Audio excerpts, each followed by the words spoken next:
Hi guys, so today we watched a TED Talk from Trish Zico. Part 2, I picked question 2. Zico argues that project-based learning is one of the most equitable ways to teach. Her reasons behind this included relevant learning, student voice, student choice, the development of critical skills, and then formative assessment. Relevant learning, they're learning not only what they want, which is also student voice and student choice, but what's relevantly going on today. So, the world changes, learning changes all the time. So relevant learning, I feel like is a big thing, and I'm glad she made a good point about that.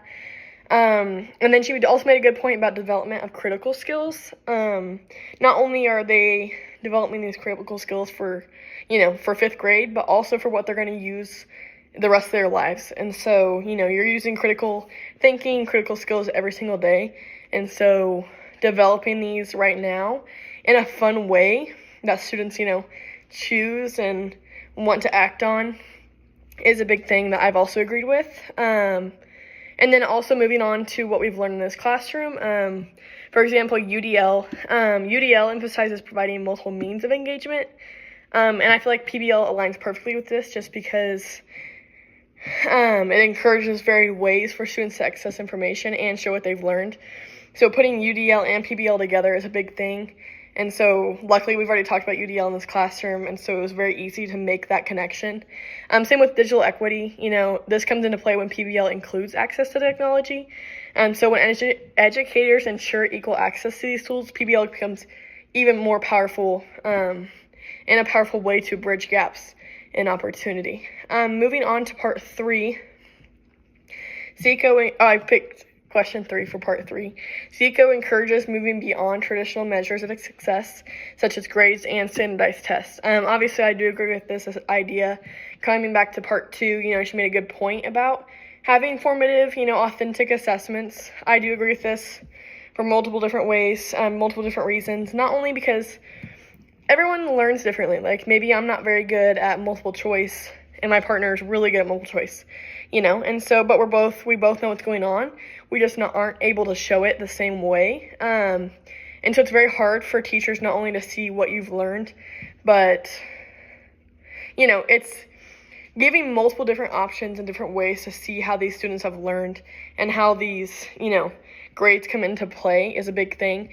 And so, having, in her TED Talk, the 5th graders went on stage, they dressed up, and then they, showed their family and showed the teachers what they've learned. And not only, what they've learned, but what they're going to continue to learn and what they found just on their own. And so I feel like that's a big thing.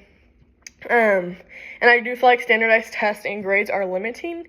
They often measure, a small set of skills. So for a big part of it is just memorization. So it's when things like this, when they're researching and they're talking about different things, it's not really memorizing in a way, but they have to be able to show in different ways what they've learned. And so I do feel like it's a big thing. And also, she did make a good point about 4 minutes into this video, 4.5 minutes.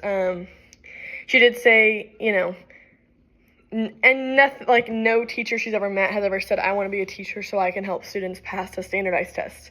And so I feel like this not only makes a good point about moving beyond traditional measures of success, but also makes a good point of why? No teacher's here to help students pass a test. That's not the main reason why you're here. That's not the main reason why you're an educator, and things like that. So, but at the end of the day, that's what we're making students do. We're making students pass a standardized test. Moving beyond this and moving beyond, having them show what they've learned, present what they've learned, have them dress up, get excited about it is such a bigger thing, a bigger impact. And that also goes back to part 2. The reasons behind PBL. So, getting to hear their student voice and getting to hear the critical skill that they formed and different things like that. So then moves on to, the part 2 of part 3 of question 3. What alternative measures could schools use to gauge students? I know I've used a portfolio before in quite a few of my classes, Crowder and at my high school. So students collect and reflect on their own work over time. I know even the summer school that I worked for this past summer, they all got to pick the top 4 assignments that they, a work that they did over the summer. and they got to show it off. So it not only shows like what they've learned and like the growth they've had, but they also get to, have pride in their accomplishments and show that off. So